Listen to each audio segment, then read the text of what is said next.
must have been about 7 or 8. Another little boy at the bus stop, of all things, asked me, and he said, well, are you an agnostic or an atheist? And it sticks in my mind because I love new words. And I didn't know either of those words. And so I asked him to explain. And he said, oh, an atheist means you believe there is no God, and agnostic means that you don't know. And I said, oh, okay, I'm an agnostic. I remember this conversation. And so that was the place that I was at up until I went to college.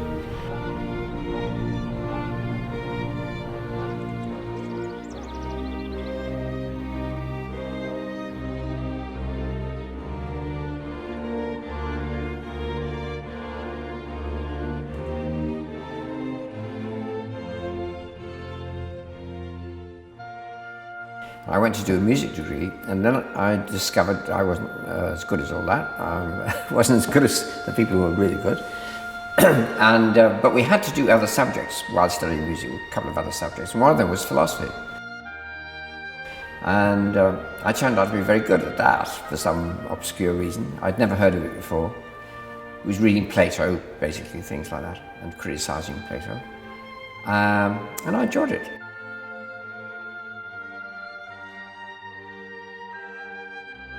I think when a lot of people say things, they come up with a theory or say, I think God is like this or something, then often other people say, oh, that's fantastic, that's amazing, wonderful, thank you. But a philosopher would say, what's wrong with that? You automatically think there must be something wrong with it. What is it? And that's the philosopher's approach, really, which makes it seem peculiar to some people. So a lot of philosophers have no particular commitment to a view. They're just like criticizing other people's views, really. And I do, I enjoy doing that as well. When I was 7 years old, I saw a copy of Amazing Stories. It had a picture of a lady, a woman in sort of diaphanous garb, big monster behind her, and a guy with a ray gun about to shoot the monster. So I was hooked on science fiction.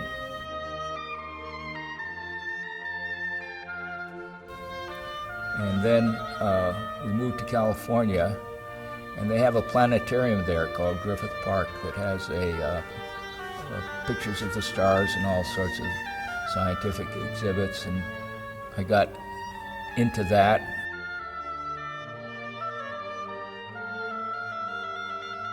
I tried to build my own reflecting telescope. It wasn't very good, but it was an effort. And with some fellow geeks from high school, we went up to Caltech and watched them grind the 200-inch mirror for Palomar. And that was a big moment. And that's when I decided I had to go to Caltech.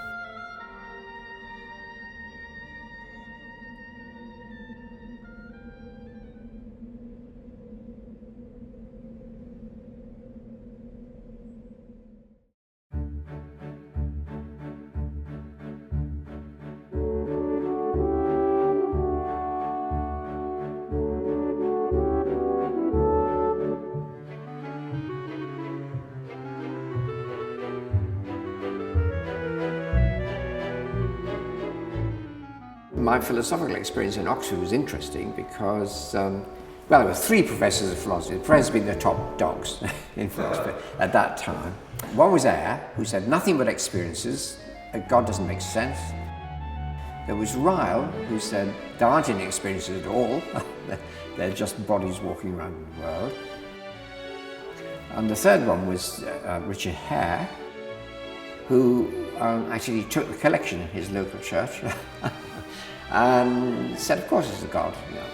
So 3 completely different philosophies. So it was a very interesting time.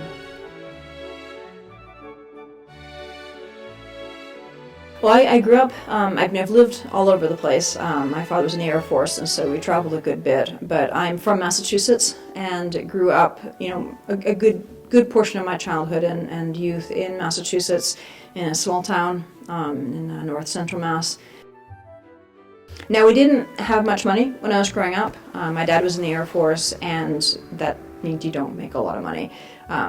But my parents always provided just a really rich, imaginative environment and a lot of encouragement for me to read and to express my creativity. Now, I'm actually the first in my family to go to college. I was a very bookish kid, very, very bookish. I loved to read from just a very early age. The two authors that really captured my imagination most and really ended up changing my life, C.S. Lewis and J.R.R. Tolkien.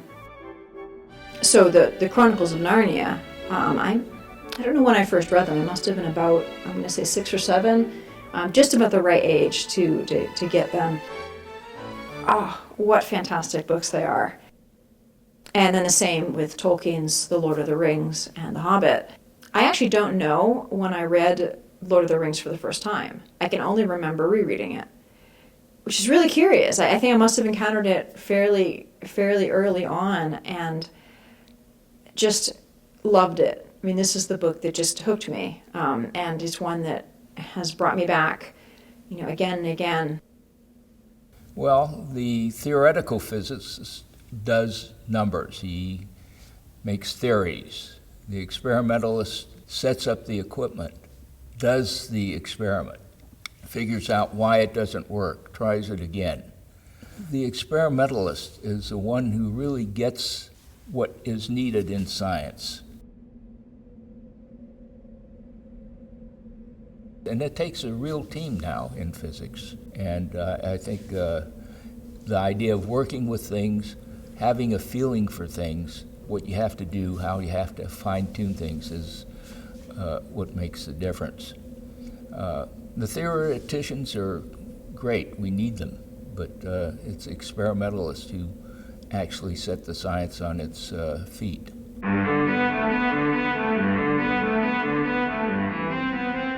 But I've always been interested in metaphysics, which is about the nature of reality. It sounds very grand, really, but you're looking at the sciences, what scientists say about the world, and so does this add up to a total world picture? Do you get a sort of world view? I would think there are lots of different philosophies, lots of ways of looking at it, but the three main ones alive and kicking in the philosophical world today. And one of them is empiricism. Empiricism is basically the view, what you see with the senses, your experiences are the basis of knowledge. So in the end, all your knowledge has to relate to experiences that you have. Then there's a very popular one at the moment, materialism. And materialism is a very different view, and that is that the truth about the world is given to you by physics. And then the third main living school of philosophy is idealism. And idealists would say the world, the physical world, is mind constructed.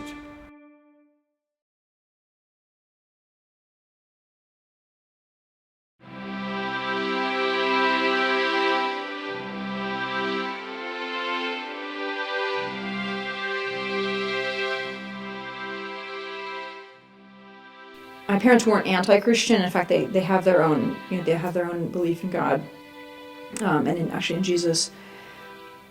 But our home was not religious at all. We didn't go to church. We didn't have a Bible in the house. We didn't talk about religion at all. And I think my folks' idea was that I would decide for myself when I was older. And what I concluded was that if it wasn't important enough to talk about, then it wasn't really important, and so it couldn't be true. So I kind of was on a default. I don't think there really is such a thing as God, but not aggressively so. I had no problem with my friends who were Jewish or Christian. It just didn't really interest me. I grew up as I guess you'd say, a secular Jew. And I remember at a very early age seeing all the ladies around in the fur coats, and then all the things that didn't match with what God was telling us to do, and that sort of turned me off, and I refused to be bar mitzvahed. And so that was the place that I was at up until I went to college. And I went to a very good school, University of Massachusetts Amherst, very liberal, much more so now even than it was when I went there, and very secular. And the overall assumption that I felt on campus was that, of course, nobody believes in God, because that's old-fashioned and we just don't do that. Smart people don't do that. It wasn't overt. I never had professors who gave a tirade against God or anything. It was implicit, more or less. You just didn't talk about these things. You read Christian poets, but you didn't talk about their faith particularly. First of all, I didn't have really very good experiences with religion. I remember when I was very young, sort of chased by a couple of kids and said, "You killed Christ." And I thought, what are they talking about? I didn't do anything like that. When you were Jewish, you faced a certain amount of anti-Semitism, so that sort of stuck in my craw, I think, for a while. Without having anything terrible happen to you, you have friends who backstab you and, are just mean. Girls can be very mean to each other. And this is not how it should be, right? And without any sense of how to put it together, it's very difficult to try to figure out how do these things fit together. And that was my dilemma, because I was not raised with any particular answers to that. And so I concluded, not unnaturally, that there weren't any. And I didn't think about God as an agent for developing how people develop. I was focused on science, I think. I didn't really worry about God that much. That wasn't a fundamental belief. So it was something where God wasn't really necessary to me at that stage in my life. I will certainly admit that some of the best and best known philosophers in the world today are materialists.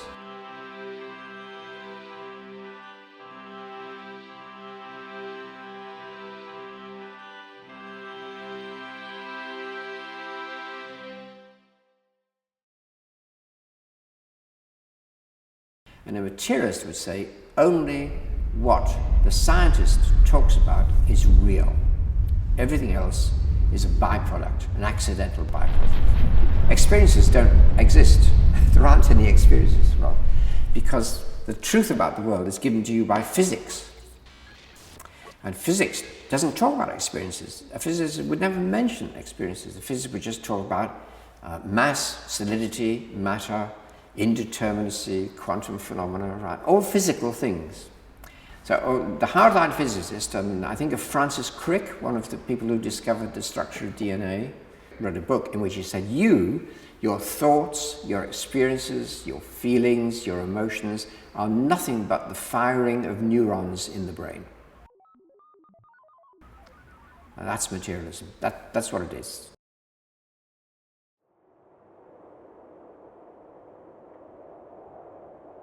I remember at UMass they celebrated all of the holidays. They had posters up for Kwanzaa and for Hanukkah and for Christmas and for Yule and for probably a half dozen other things that happened to fall in the month of December. And I thought, Yule, that's kind of cool. That makes me think of nature spirits and whatnot. And I felt this longing, and so I got a candle and went out into the woods behind the dorm one winter's night to commune with Mother Nature. Well, I went out in the woods and I lit my candle and I got cold and I went inside. No revelation happened from Mother Nature. But I think I look back at that and I think that I was really searching for something that I couldn't even name.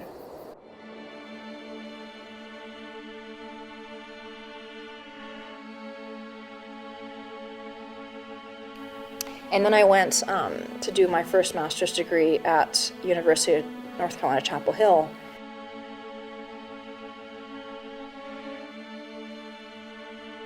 I did not at that time have any hostility towards Christians, but I didn't have anything to go against it either.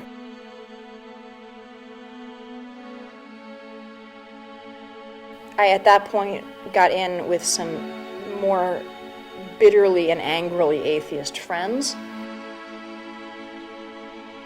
And especially at that point in my life, I wanted to fit in. And then UNC, there was a kind of over-evangelism on campus that was practically designed to get on the nerves of a shy New Englander. I'm a Yankee. This is North Carolina.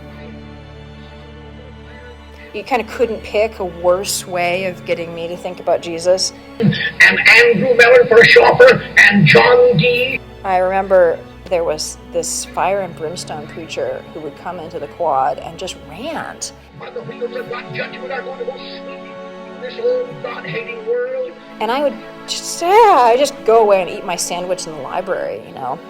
And I remember somebody coming up to me and saying, you know, if you died tomorrow, where would you go? And I thought, it's a stupid question. And I remember saying to the guy, I would just degenerate into my component molecules.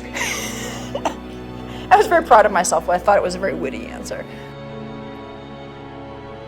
I still thought it was true, what I said, because that question only has meaning if you believe in an eternal soul.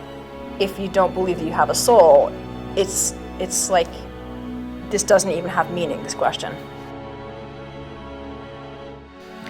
And that kind of thing just reinforced all of the negative stereotypes I had about Christians, and I didn't have any opportunity to get any positive counterbalancing. And so combining that with my atheist friends, I started reading more atheist authors, and it's oh so easy to feel superior. That whole thing, like, oh, those stupid Christians. Father, we thank you for your love today. We are a grateful people. We believe we are people of destiny, that you have called us, that you have chosen us, that you knew us before the foundation of the world. Lord God, we receive by faith your strength coming into our bodies.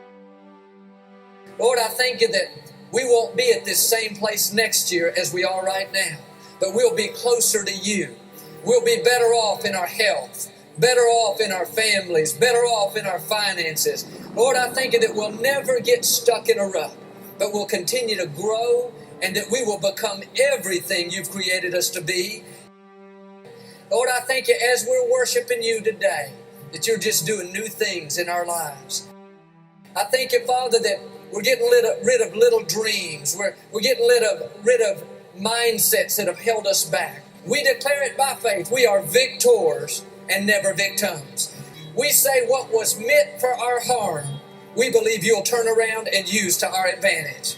We declare it by faith in the name of Jesus. And if you believe it, can you give the Lord one more shout of praise today? Amen.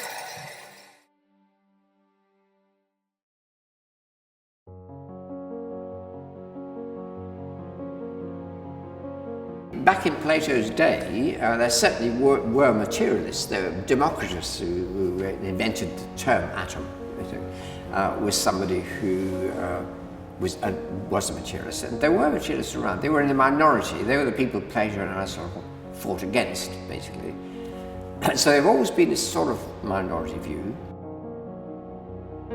But in 1850 or something like that, since about then, materialism has become much more acceptable. Very interesting to ask what the reasons for that are. I mean, I don't know what the reasons for that are, but I suppose it was a rejection. My thought would be it's a rejection of a generally Platonic view of the world, that underneath the world of appearance there is a reality which is more intelligible, more beautiful, more mathematically elegant. And that's the reality which we only see. This world is half real. Then people began to say, no, the real reality is this, hard, solid stuff, that's reality. All this other Platonic stuff, that's just concepts, it's just abstract things. It's a complete change of the way of seeing the world. That was a good change because people had to come to see that this is important. I mean, reality is not an illusion, it's very important. so science-influenced thinkers tend to go for this is the real world and there's nothing else.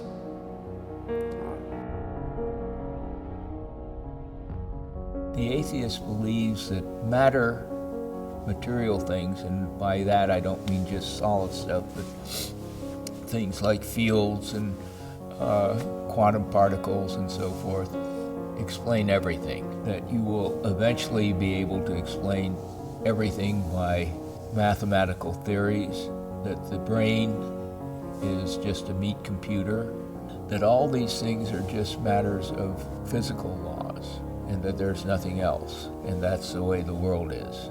And that if there is any sort of moral rule or law operating, then it is something that is achieved as an evolutionary byproduct in order that the species could survive. I never had anything traumatic happen in my life. And so I think this vein of potential cynicism has its roots in the observation of the world, of seeing, well, people can be terrible to each other, people can lie, and they do, and they hurt each other, and I can see that.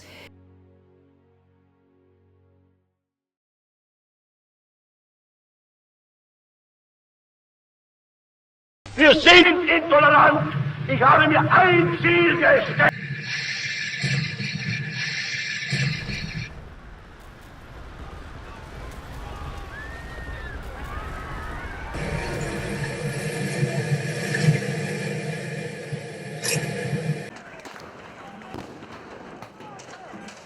I had a very clear sense of right and wrong. In one sense, I thought, well, it's so socially useful. It's better not to murder people. It tends to make for an unpleasant environment. It's better to be honest because then you can, have interactions with people. And then the thing is that if God did make the world, why did he make it so clumsily, with so many imperfections, so many ugly people, so many bad things happening? Fire. Then combining that with the increasing sense of discord that I was feeling in my life made me just move more and more in the direction of, well, there obviously is no meaning. There is no purpose. I'm not finding it. Maybe it's just not there. And that was what led me, sort of inch by inch into this strong atheism.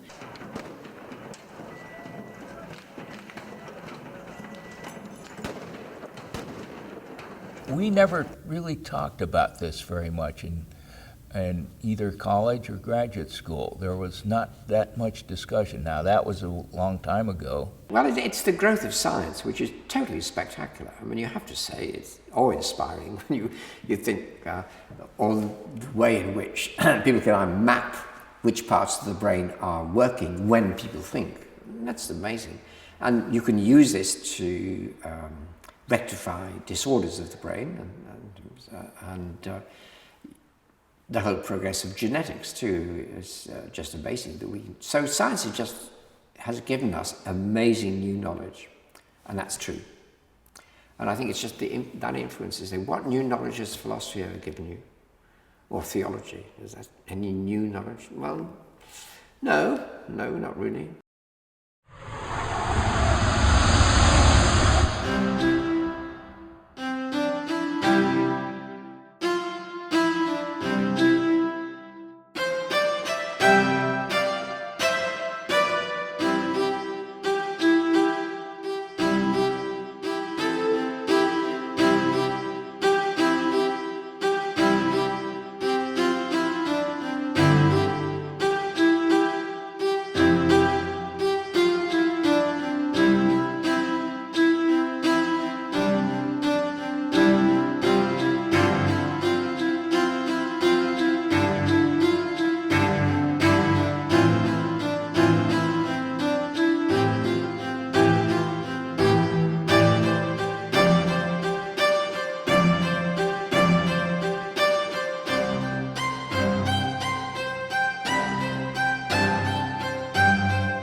Somebody I respect very much is Martin Rees, who is the Astronomer Royal in England, and he says, I think God is quite a good theory.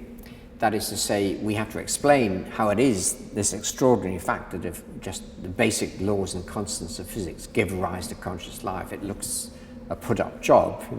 So God's quite a good, would explain that. But, he says, I don't believe in God, because although it's quite a good theory, there's a better one. And the better theory is the multiverse theory. And the multiverse theory is every possible universe exists, so it's no surprise that this universe exists, because it's got to. There's no trick. It's you happen to be in the one where it's come out in the correct order.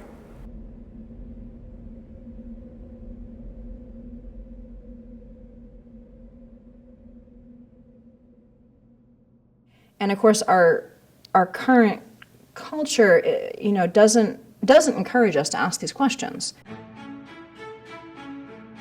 We live in a culture, more and more, that is full of distractions. I could see that these things were ways to numb and distract. But once you notice that, they don't work. Most philosophers these days who are materialists call themselves naturalists. They've given up calling themselves materialists because they don't know what matter is. Some very good philosophers are naturalists. For somebody like myself, who's very self-analytical, very introspective, I want to know why I do what I do. I want to know why things are important. I'm not one for taking things for granted. I want to know. And at Heathrow College, the college I'm associated with now, we asked the best known, the most famous and eminent naturalist philosophers to come to a conference. And they each said, these three people all said, we don't know what naturalism is, but we think there's nothing supernatural. So all naturalism is saying there's nothing supernatural. So we said to them, well, what do you mean by supernatural? They said, well, anything that's not naturalistic.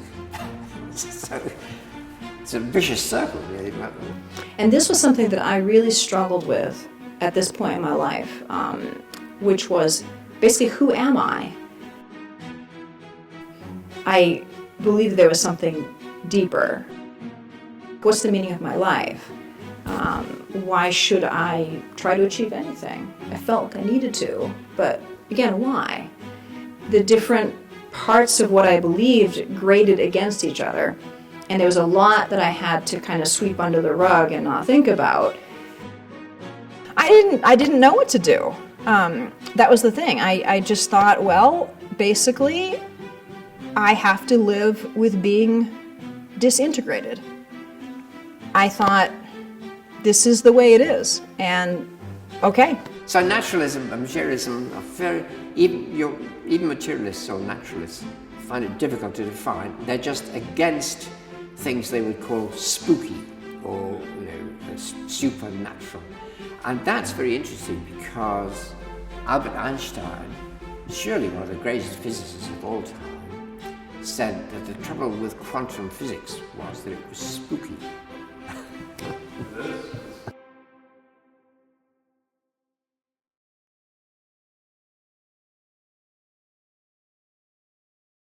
He was very strongly anti-religious, yes. And he, in Britain, made popular and frightening in some ways the philosophy of logical positivism, which was really the view that the only sensible statements you could make are scientific statements. And if you can't verify a statement, if you can't say what makes it true by some experiment or observation, then it doesn't make sense. So Ayer used to say he wasn't an atheist, actually, because he didn't think the word made sense, so he couldn't deny God because he couldn't make any sense of the word. So he was very hard-lined on that. Science is a great thing. I think people are focused on science because they love it. They love the idea of finding out things that are new and that you know for sure are true.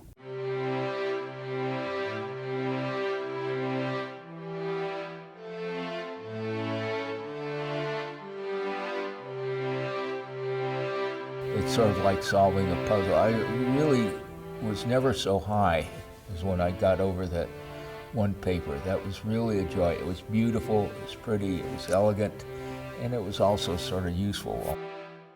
If you do something in science, it's either going to work or at some point it's not going to work. You can get an answer that can be verified. Life is not like that.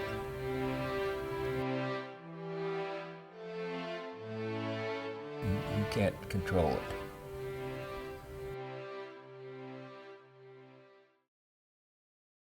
I want to know. I want to know. I want to know. I want to know. I want to know. I want to know why I do what I do. And I didn't have any good answers. And this left me very much at 6s and 7s. The different parts of what I believed graded against each other. I couldn't be wholly a pessimist because I saw so many things that were beautiful and meaningful and wonderful. But I also couldn't blindly say, oh, everything is awesome, because I could see that there are so many things that are not okay with the world. Now, how do you resolve that? And I had no way. What I came up with eventually was, okay, I don't know why I have this sense of purpose, and I guess I'm just stuck with this sense of unfulfillment and longing. I thought to myself, okay, this is rather bleak, but I will now take pride and get my self-worth from my ability to handle the bleakness of it. It's a very bitter satisfaction, but it's real. To say, the universe is meaningless, but I can cope with it. And I don't need to be like those weak people who need an explanation of some fairy story, to lean on. Not thinking actually fairy stories are what's actually meaningful to me. They don't need this, I don't need that crutch. And I thought, well, that's the best I can do. And I have to say, if it is true that there is no God, that's, I think, a reasonable attitude. Because I would rather deal with the truth than a comforting falsehood. Because I don't think falsehood is ultimately very comforting. So if it is the case that atheism is true, I think I arrived at about the most rational way of coping with it.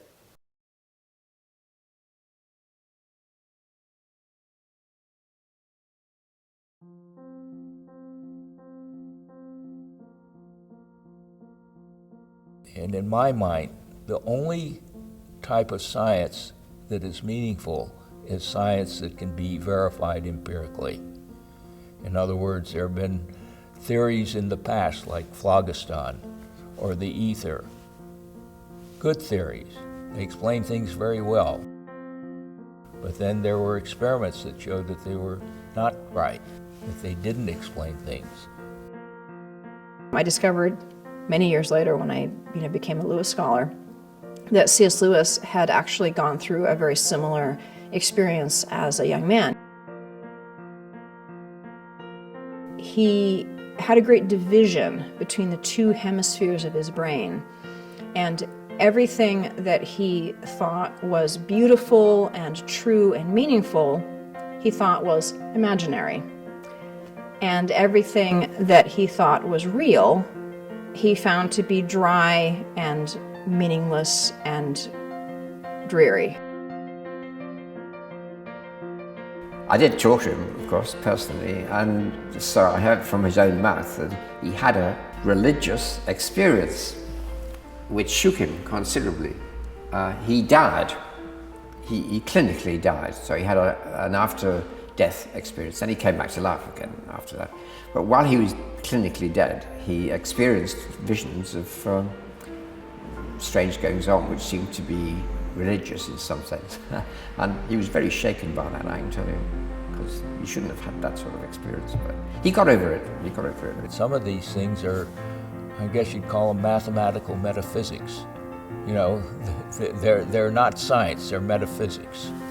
I didn't know what to do. That was the thing. I just thought, well, basically, I have to live with being disintegrated. I thought, this is the way it is.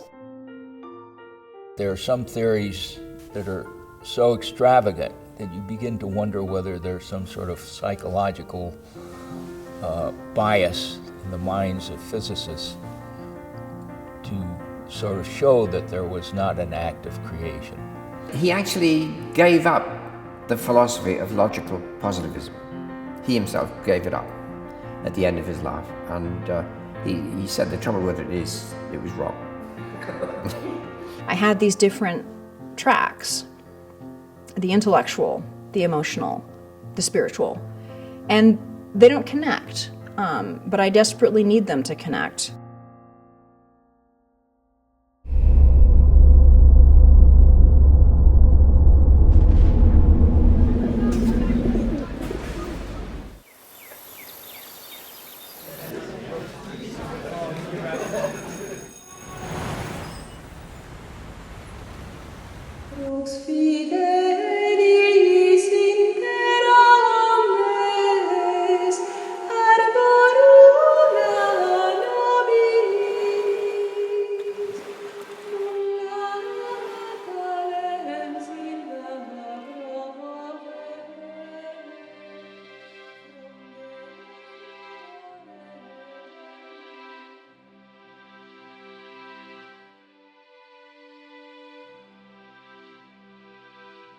Yeah, I was completely not the least bit athletic as a girl. And then when I went to UMass Amherst, my freshman year, I saw a poster there was a fencing club. You know, new members welcome, no experience necessary. And I just thought, okay, that's just cool. I had watched The Princess Bride. I thought, playing with swords?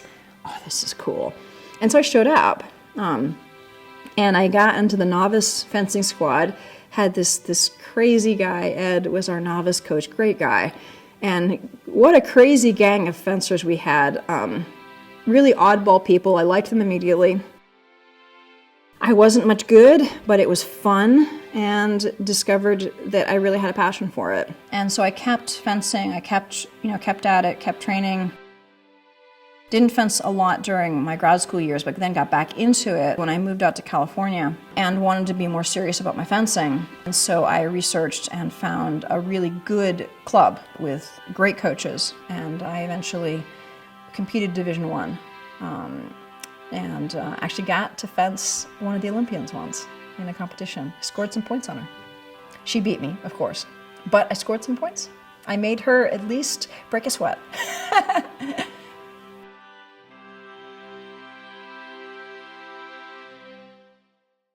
Materialists, that's a big theory. Materialism isn't actually based on observation directly, because most of the things materialists believe in are purely theoretical, like superstrings or multiverses, or all the stuff that quantum physicists talk about.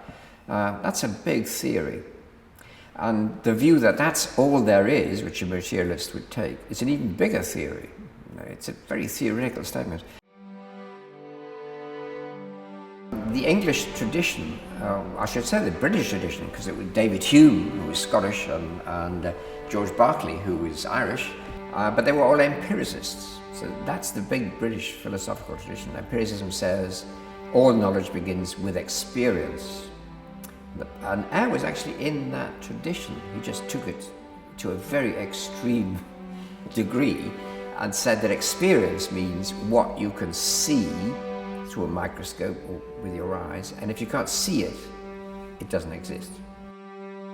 Most empiricists don't go that far. They just say experience is where knowledge begins, but you have to interpret experience. Yeah, I was actually really annoyed with him. In fact, I was quite angry. How dare you? I love these books, and you've got the nerve to smuggle in this Christian stuff. And so I went through a phase of being very, very angry with C.S. Lewis.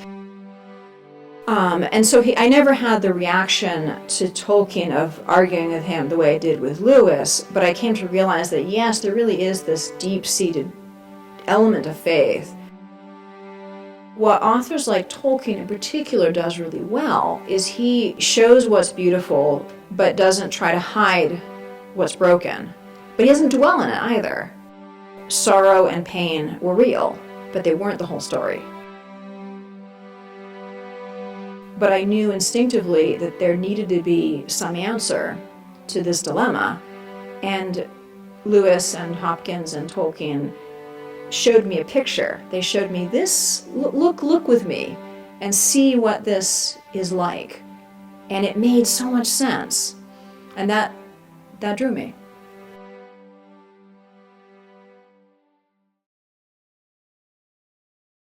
But I always knew that I was wrong. Right. So my gut feeling was, this can't be right. This is absolutely not right. I wasn't particularly religious at that stage. I have to say, I didn't have any connection to a church or anything like that. I was forming my own views, I suppose. We think there's something odd here, that philosophers can be so certain about such different, fundamentally different things. And that led me to think, well,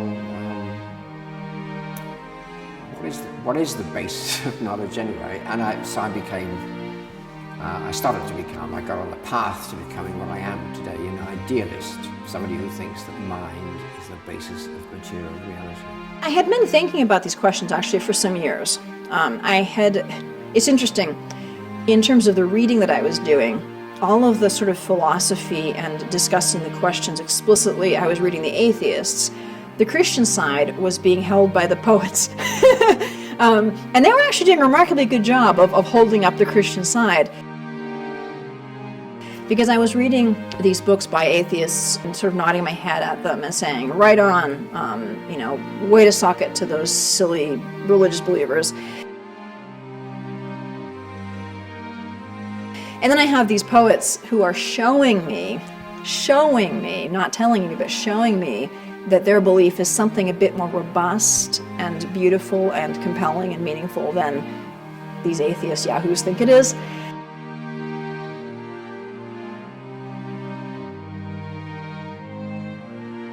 So I actually had been formulating these questions for several years, not fully articulating them, but starting to seek out things, reading things. And what really crystallized it was actually particularly a poem I read by John Donne, Battle of My Heart, Three-Person God. I had such a powerful emotional reaction to that poem. I literally felt that I had an electric current that ran through me, like that kind of, ooh. I read this poem and I thought, there is something here that's amazing, and I don't know what it is.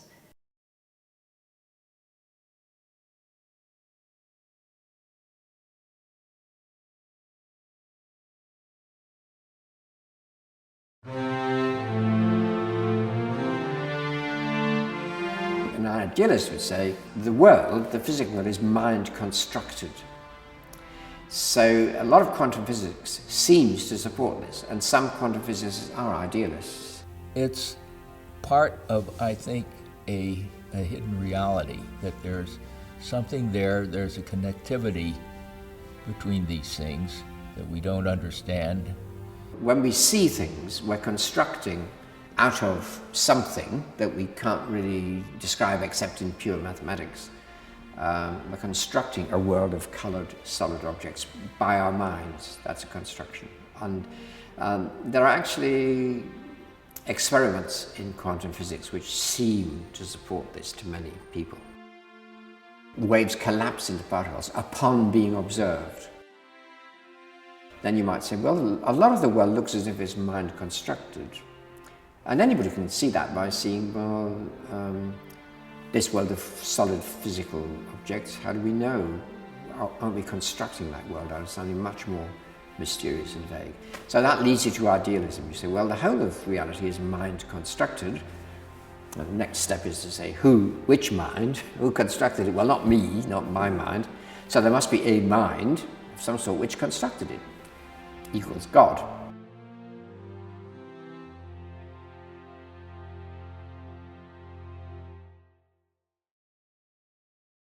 There are interpretations of quantum mechanics, one of which is that there's a hidden variable theory. You don't really have a hidden variable theory in which you can have what is called local reality, that is, something being specified at a particular point in space. In other words, it has to be described through a whole area of space, which sort of says that we're sort of entangled with the rest of the universe, in a sense.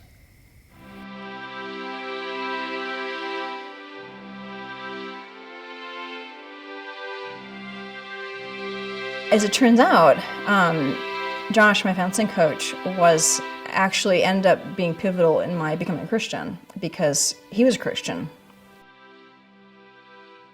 I was in Reno, Nevada for a Division II North American Cup.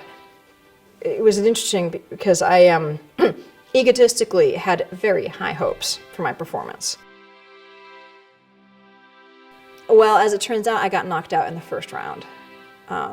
I fenced disastrously badly, and I still remember very vividly my coach, just the horrified look on his face as I'm just blowing this bout.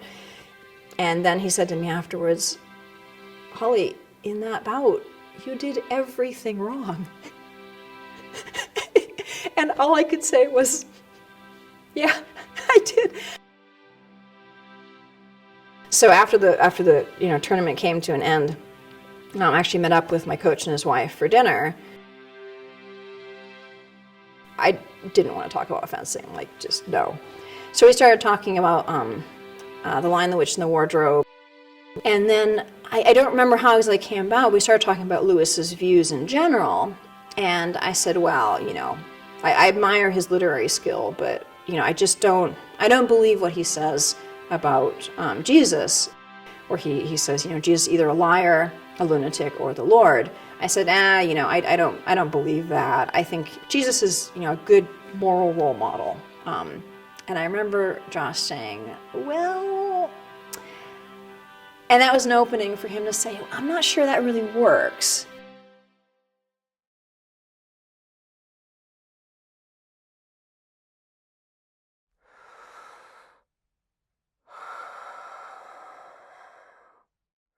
Yeah, consciousness is usually called these days the hard problem.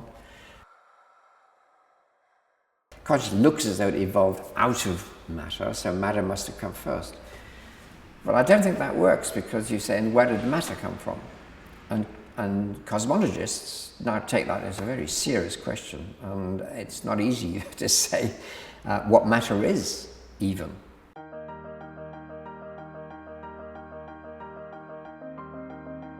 Consciousness is the most obvious and immediate thing we're aware of. We are conscious, we have conscious experiences, so we experience consciousness all the time. I think the important thing about consciousness is thought, and thought is another very big problem for a materialist. What is thought?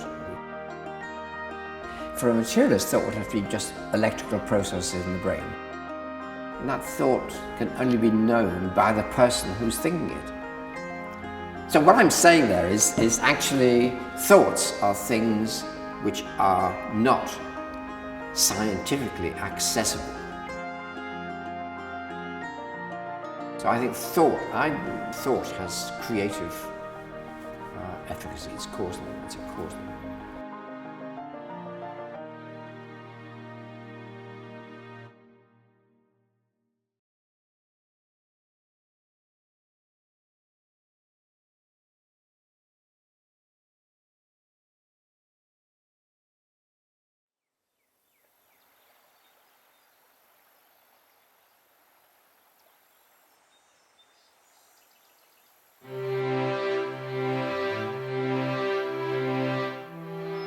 I've always felt that there's something behind what exists, and whether that was God or something else, I was never quite sure.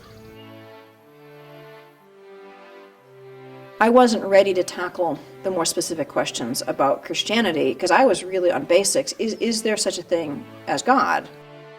And that's a conceptual question, a philosophical one, that's not really about more information. Well, what impresses me about mathematically based science is that we have no right to expect that pure mathematics actually turns out to apply to the world. And that is an extraordinary thing, that pure mathematics, something you construct in pure thought, will help you to understand the processes of subatomic particles and their interactions. What we call God is that which is. It is being itself. So the world looks as though it's mathematically elegant and beautiful. And that seems to imply that the universe is basically not at all random. It's not at all just accidental. Here we are in a place where all the physical constants, all the laws of nature are so finely tuned just so they can produce carbon-based life. I think that's impressive evidence for saying that the foundation of the physical universe is a beautiful mathematical, conceptual basis. In other words, it's mind-like. And it made sense that there would be this first cause, this essence of being upon which all other things are then contingent. But the idea that there is a beginning and something brought it about made sense. And that was kind of the first domino to fall, in a way, because I could have resisted that. But that would actually have been a bit intellectually dishonest, because if I had done that, I would have been favoring one argument because I wanted it to be true. I mean, my whole sense of pride in being an atheist was I can face the truth. So what am I going to do? Tuck my tail between my legs and run the first time I see something that challenges my belief a little bit? So maybe the universe is a little bit different than I thought it was. If there is an uncreated creator, that makes sense. And then if that makes sense, it behooves me to accept it as a responsible thinker. And then it behooves me to say, what follows from that, if anything?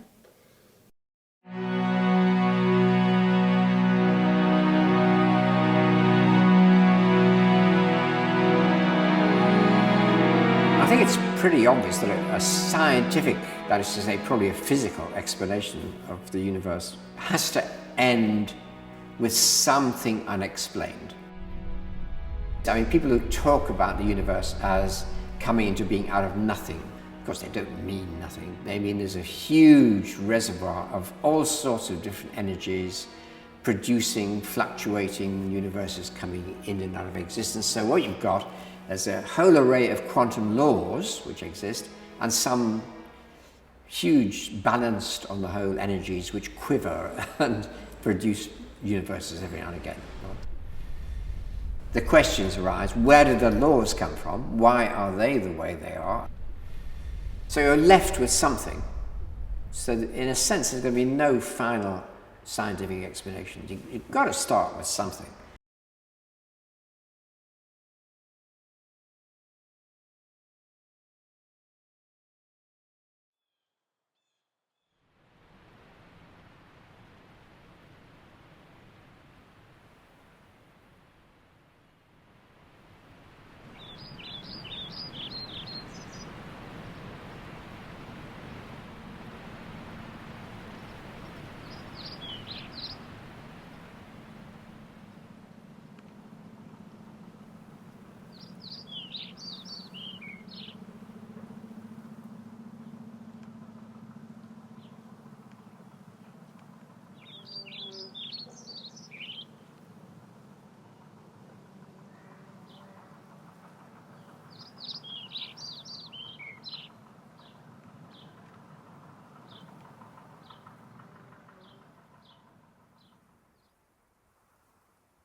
Now, the Christian claim is that God, we know more things about him, and that he interacted with the world in certain particular ways, most notably in the incarnation of Jesus and then Jesus' death and resurrection.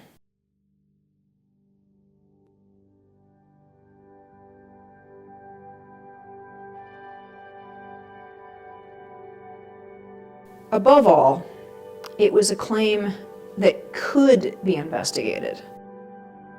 We believe that a certain thing happened on a particular date in history, in a particular place, in a particular manner. If this is false, then Christianity is false. So I set out to investigate that specific claim. Did the resurrection actually happen? One of the things I found that the gospel narratives are not legends. They're not stories or myths in that sense. They are historical narratives. And I could tell that based on my experience as a literary critic, because I've spent my whole life reading myth and legends and stories and fantasy. I know what those stories are like, and I could just tell that whatever the Gospels were, they were intended to be historical narratives. And so I was really surprised to find that there was good evidence that this actually happened. It was a very particular thing that they claimed that was radical, that was shocking, that was disprovable, and the claims about Jesus' death and resurrection, they appear very early. They're right there from the beginning. The church, rises very quickly and in pretty much full form very, very soon after the date this is supposed to have happened. That's really difficult to explain unless something happened to launch it.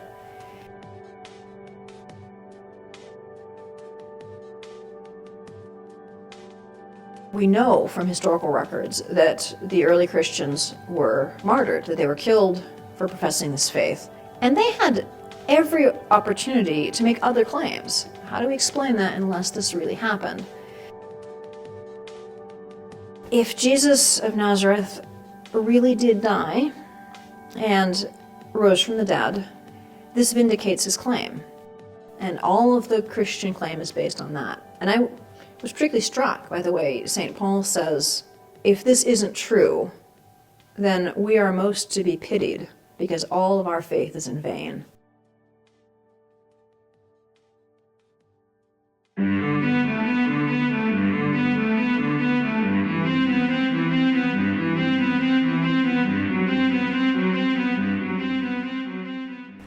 If everything just came about just by accident, you just have to throw your hands up and say, well, in the end there's no reason for this. And they'd be stuck with the question, well, why are the laws so beautifully integrated they produce intelligent life? And you say, well, intelligent life's not so good, it's not important, it doesn't matter. Right? So you would get a whole lot of consequences about intelligent life being accidental and not, in the end, worth very much. It sort of become extinct anyway. That might have effects.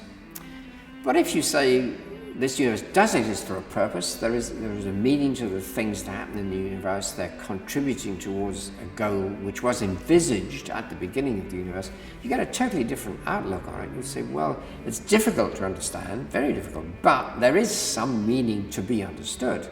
And you can see why the laws of nature should be so beautifully crafted to produce intelligent beings like us, because that's what they do, that was their purpose. So that does give a sort of insight into the universe. But this question, is the universe purpose or not, is not itself a scientific question. It's a question about your ultimate valuation of human life, of existence itself. And so if somebody says it's all accidental, what they're really saying is, well, it looks like a hell of a mess to me. And if somebody says, no, it's God authored, they're saying, no, I can see a meaning in this. I feel there is a meaning in that. And you can't resolve that question scientifically or experimentally. You can't do it. So it is a matter of faith. Either way, science people will have faith in chaos, but religious people have faith in ultimate meaning. So the roots of that belief go very deep. I would say that in the end, the roots of that lie in your relationship or lack of relationship to God.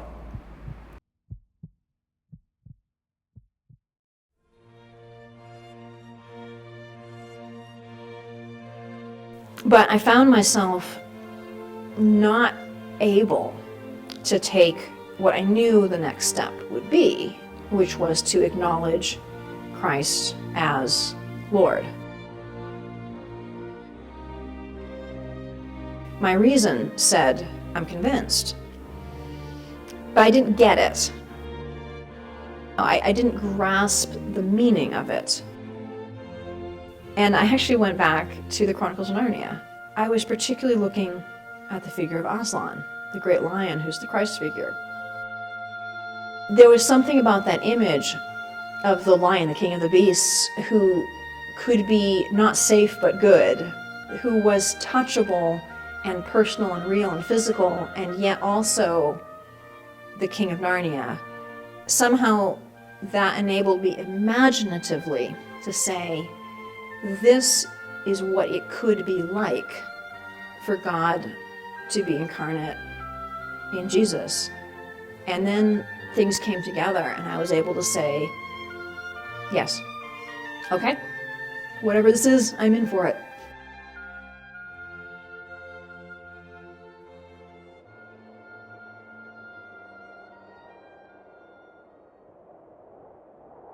Well, that question, like what do I do now, really was a big question.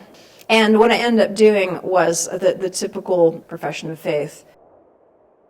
By the time I got to this point, it was actually time for another big tournament, the Pacific Coast Championships in Las Vegas. And it was there that I had a chance to talk with my coach and tell him, like, okay, coach, over the past couple of days, I've finally gotten to the point where I'm ready to do this. And we're walking down, toward the strip to get some dinner. And it was, again, a very incongruous setting for me to say, I've made my decision. And so I'm like, well, what do I do now? And he said, well, we'll have you do the sinner's prayer, but not right here, because I felt like there had to be a little bit more, a little bit more solemnity to it. I just felt like there had to be some context. And so I met up with him after we got back from dinner, and he had me repeat after him this prayer. And so I did, and it was all very anticlimactic. And I went back to my room and like, okay, great, now I'm a Christian. And this was actually quite edifying because it sort of deflated some of my possible pretensions about the instantaneous nature of moral reform. Because the next day I had defense in a team event, and here I was, newly fledged Christian. Christians are supposed to be, moral and upright and all that. And I did very badly, and I lost my temper, screamed, swore, made a rather embarrassing spectacle of myself, and my coach was very angry with me. And I thought, right, okay, this whole being Christian thing is obviously going to be a fair bit of work, because it's not instant. And indeed, that was the case.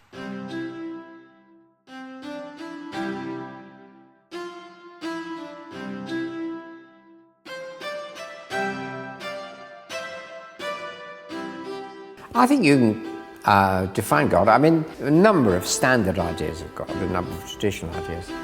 I think most of them believe that God is the creator of the universe and is the source of everything that exists in the universe. God thinks of every possible universe, but God doesn't create most of them. God chooses one because that's the universe he wants to create. There's something good about it. So God has knowledge and power, and God chooses to create one particular world for a reason. So that if you could have knowledge of God, and I think many people think you can, I think you can have knowledge of God, then what you know is a being of supreme knowledge and power and goodness and beauty. And that's a pretty overwhelming experience if you feel you do experience that. And I think that's what religions are founded upon. That some people have actually encountered a personal experience of a being like that, and they feel to be supremely powerful and good and beautiful.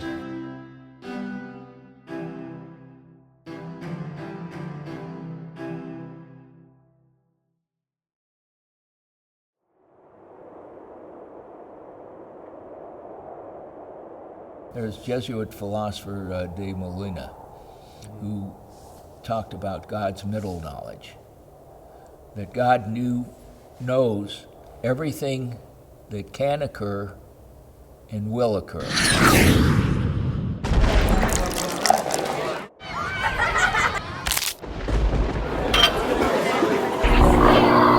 Did you ever see a movie or a television series called Quantum Leap?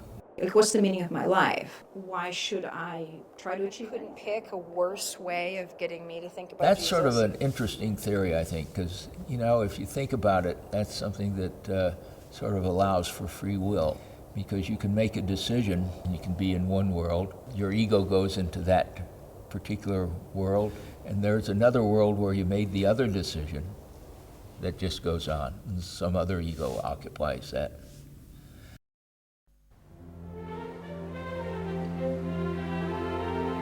Let's take just the Christian tradition, because that's one probably most people know best. And that has been complicated because it's run together two slightly different approaches to God. One is the Hebrew tradition from the Bible. God is certainly the creator, but his great attributes are mercy, compassion, and justice. And the other tradition is Plato and Aristotle and the Greek tradition, where God is the ultimate beauty and goodness. Those two have been brought together in traditional Christian theology. So philosophically it becomes quite a complex concept, right? But in experience there is basic agreement. This is power, this is love, this is beauty, and we can encounter it. So if you don't have to get philosophical about God, but you can still encounter a reality of supreme power and goodness and beauty. You can have that experience, I think. I think a lot of people have these experiences, sometimes fleetingly, sometimes lasts a bit longer, the experience of being overwhelmed almost by a glimpse of that beauty and goodness and power.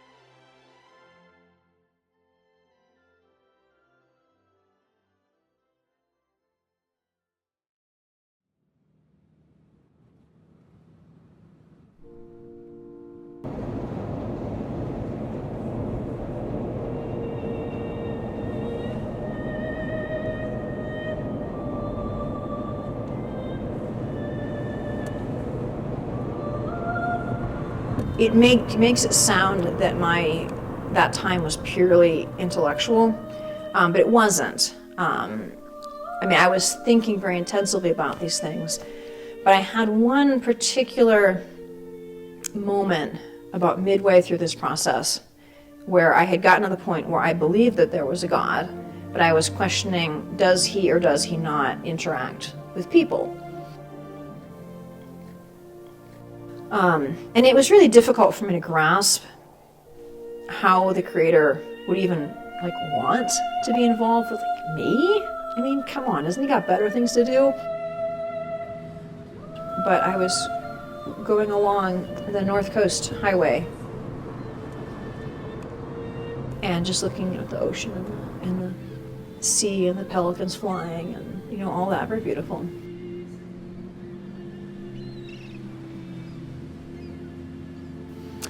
And I just became aware of the presence of an other, capital O, other.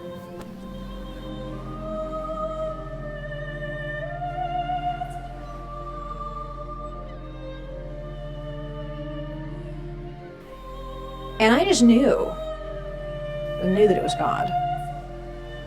It's very difficult to explain if you haven't had the experience, and totally recognizable if you have. So this is not evidence, per se, for the existence of God. But I couldn't deny that this had happened. I mean, I could deny it, but I couldn't deny it honestly.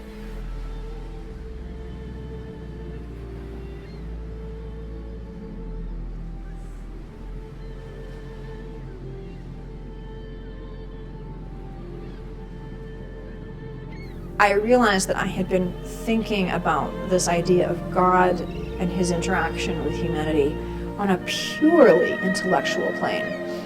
I was only thinking about it abstractly. I never thought about what it would be like. You can do experiments with gravity, but to try and experiment with a person, that's not the same kind of thing. And I think I had a sense of being able to control or manipulate, the experiment so that I could get results, which is really not, it was the wrong way of thinking about God to begin with. I didn't realize that at the time. And so I think that, in a way, was God acting to kind of bust open some of my ideas that were starting to form along false lines about who he was and what he was like. And to remind me, in a sense, that, as Lewis writes of Aslan, he's not a tame lion.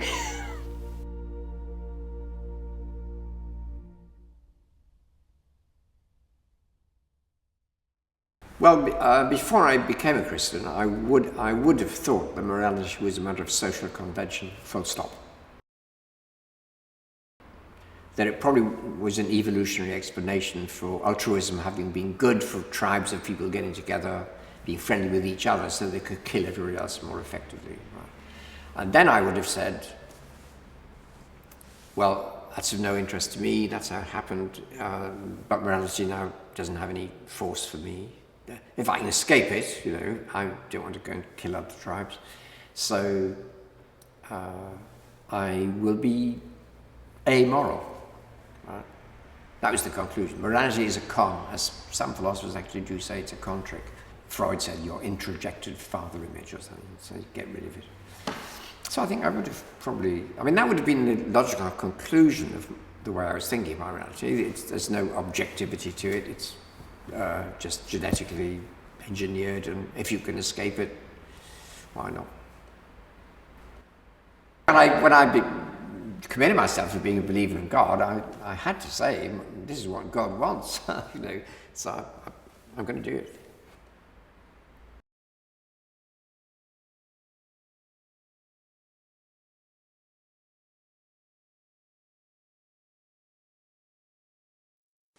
Crux fidelis inter omnes arboruna nobilis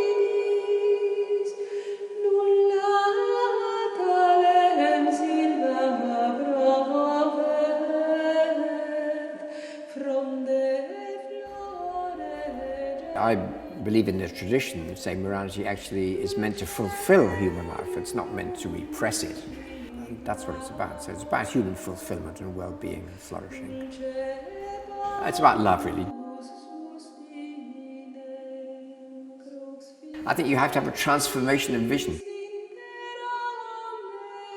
Most people do not, and I don't blame them, but most people do not press the question to its limit. So you can say, it's my duty, but you don't press the question. What do I mean by that? What is duty? Is there such a thing as duty? Duty is a funny word for that once you think of it as love. You have duties, but you don't regard them as, pressing down on you alien things, commands that you just have to obey, like being in the Air Force, you do what your commanding officer tells you, that's a duty. But if you loved your commanding officer, God forbid, then that would put the whole thing in a different light. You say, I'm really happy to do that, I'll do that. it's a bit like that for a Christian. I think duty is the love of God. And to say, okay, that's why I'll do it.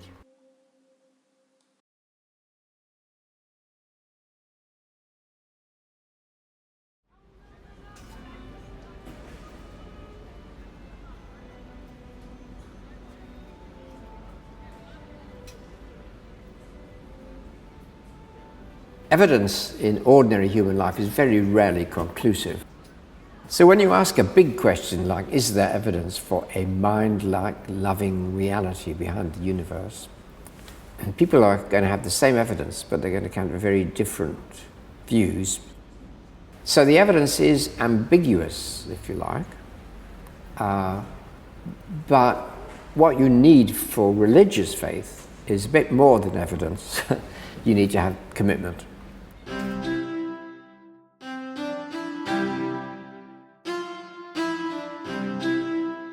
Kierkegaard had a good way of putting it. He said, faith is a passionate commitment made in objective uncertainty.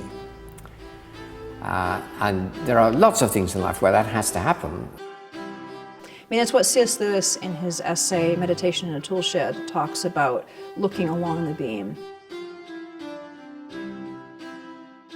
He gives the image of going into a dark tool shed and there's a beam of light coming through a crack in the roof, and you can see little motes of light in the beam. And he says that if you look at the beam, you can see certain things about it. You know, those things are true and valid, but it's only when you step into the beam of light and you look along it, you will see things then that you cannot see when you look at it. And you can see the blue sky and the sun from which it comes.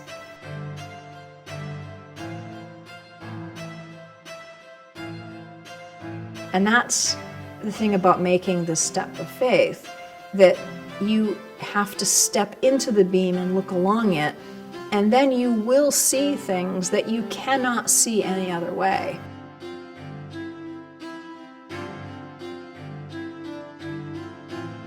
I've always been opposed to this expression, a leap of faith, as though you've got to suddenly make a jump. You've got to make a commitment. It's a commitment to the best thing that you have personally come across. The belief in things unseen. Isn't that the biblical quote? Of things hoped for but not seen. That's the thing with any relationship, with any endeavor. At a certain point, as a fencer, at a certain point you've trained, you've got to step on the strip and actually do the fencing bout.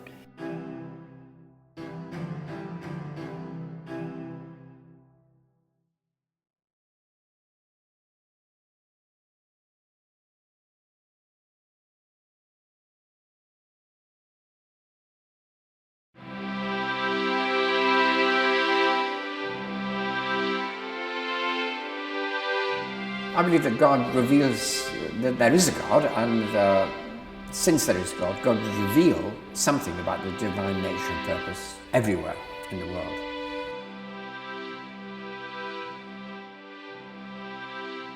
If God is love, you expect God to reveal the divine nature in a person who showed what love really is.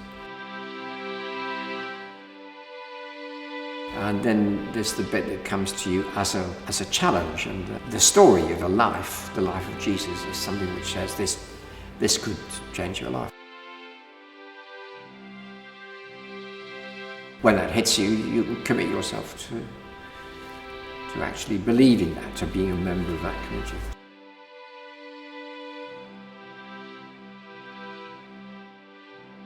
And that's actually something that I try to tell Christians. I think we take the good news way too lightly, because it is good news. It's the best news ever, but it changes your life.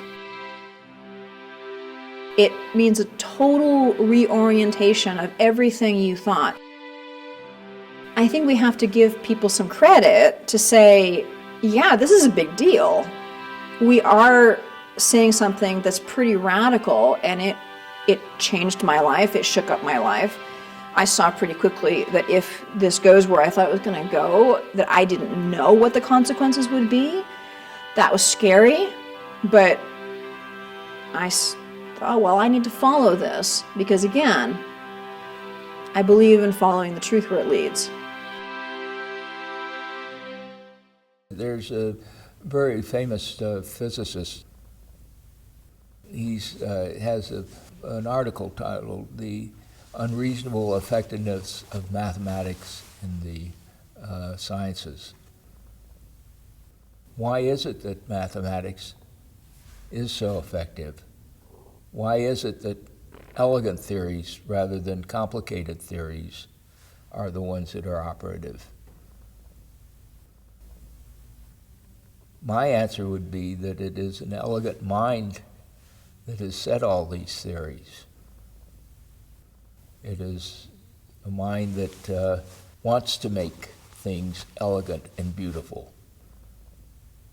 This is one of the aspects of God that people don't talk about all that much, but God loves beauty.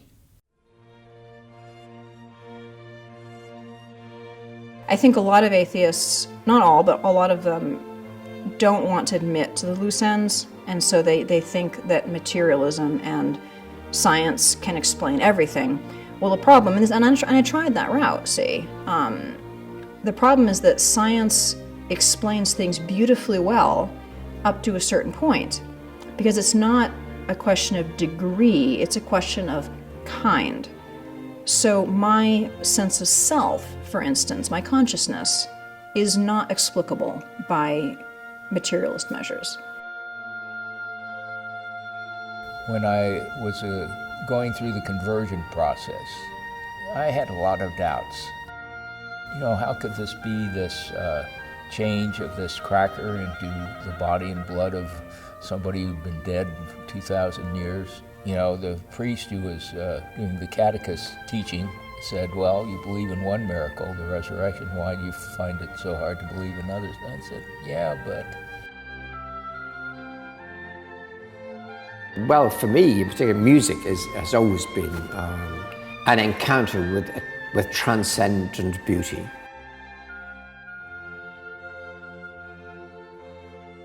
And I think music conveys something about reality, which is a lot more than a whole lot of atoms stuck together and circling around each other. It's something deeper, more emotional. And I suppose for many people, art or poetry, literature is like that.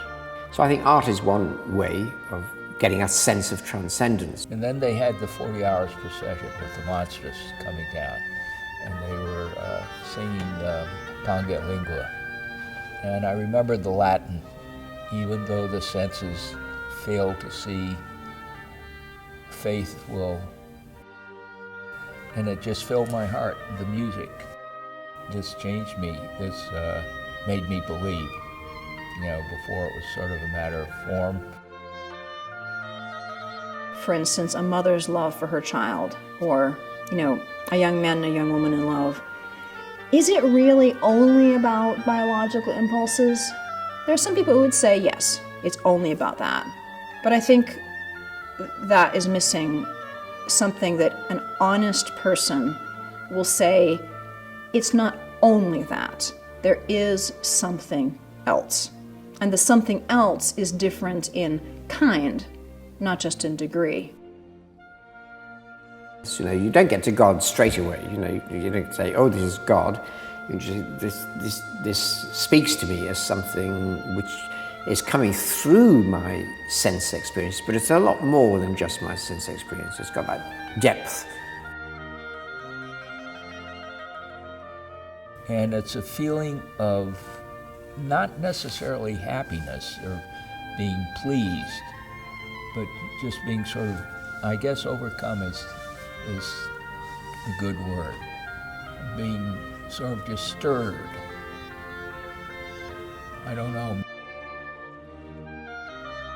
I mean, that is the problem, the idea that you can measure everything. And that's why, for instance, I think that occasionally I read accounts of prayer experiments where they try to measure the effects of intercessory prayer by having half of the patients in a hospital prayed for and the other half not.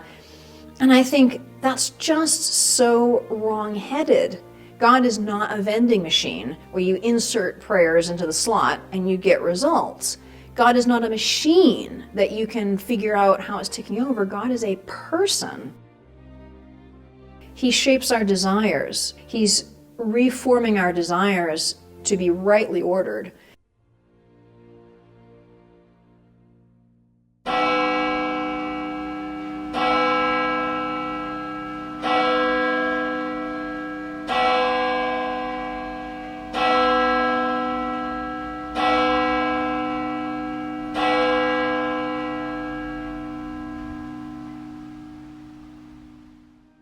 What I would now, looking back, say was actually the moment where I entered into the body of Christ when I was baptized. And I was baptized a couple months later. And that is, now, especially now as a Catholic, I understand that that was the sacramental entering into the body of Christ. And then, I started attending church and trying to figure out, how do I stand in relation to these crazy people that are Christians, and now apparently I'm one of them. Yeah. And I was actually I'm very glad that even at that point that I had gotten into a tradition that introduced me to sacramental worship. Because even from the beginning, I think this is part of what drew me, the incarnational quality of liturgical worship and the sacraments. And then I realized that my expression of faith is not dependent on my emotions. This is really liberating, because it means that I'm not dependent for a feeling of the strength of my faith on whatever pious feelings I happen to have drummed up at the moment.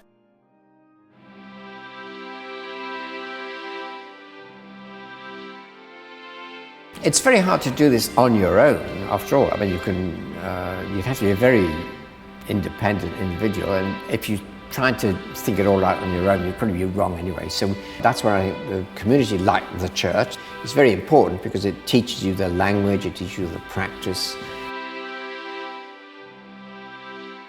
Becoming Catholic is the best thing I have ever done. And it's going to take me the whole of my life to figure out what that means. I think religion is supposed to increase a sense of the presence of God. And in the Christian religion, it's supposed to increase a sense of the love of God. Particularly, I think that's the decisive Christian insight, that God is love. It wasn't just about switching my church membership. It was an entrance into a whole deeper way of knowing the Lord. But it was like I was hearing glimmerings, like music you hear from a distant room, and you actually go in the room and you're there. So if you say, does religion do harm? Well, yes. If I join it, it'll do harm. It's that word integration again. I had gone from being very disintegrated as an atheist to finding the pieces fit together as a Christian. But it's the difference between having puzzle pieces fit together and having there be a whole in which there are no seams. I have no doubt that religion as such does vastly more good than harm. But the good doesn't make the news. The good is in the private lives of millions of people who never get reported. But I think religion flourishes because of its minority of saints, not because of the splendor of its institutions.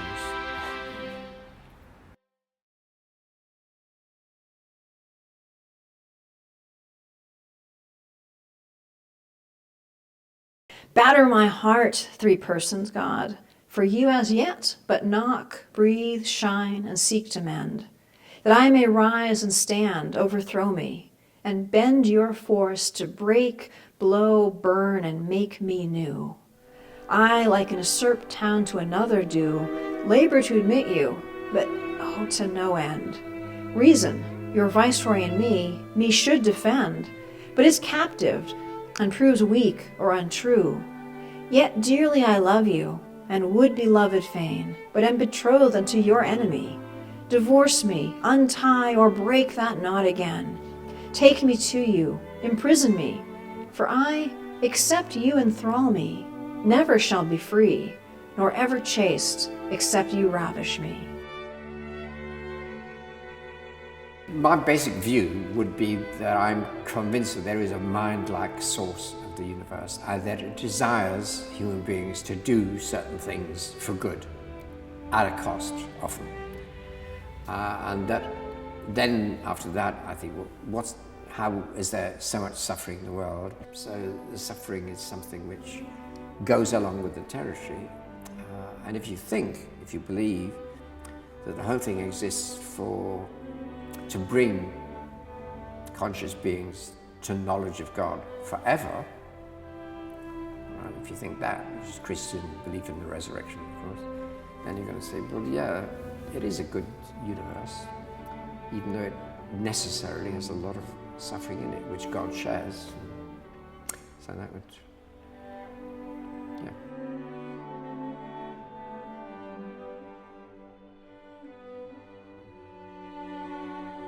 And we can do nothing without God's grace. We cannot save ourselves. We cannot have faith on our own action. It's a gift from Him that we respond to. And that sense of just crying out, help, is such an important part of this poem. But I also love that line where he prays in this poem to bend your force to break, blow, burn, and make me new.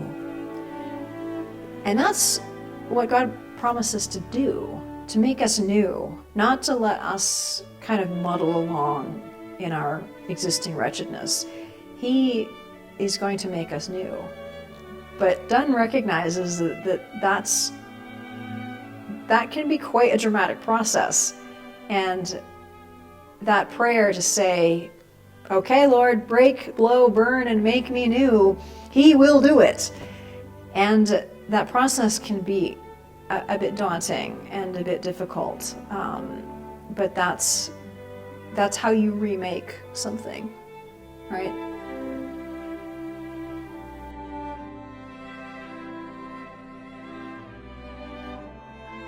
Lots of people say they have this direct feeling that Jesus is their friend, that they know Him, and that's something that doesn't happen to me. It's still, to some extent, very much up here. It isn't continual. I'm still very much in the outer circle of the mansions. I haven't gotten very far inside yet.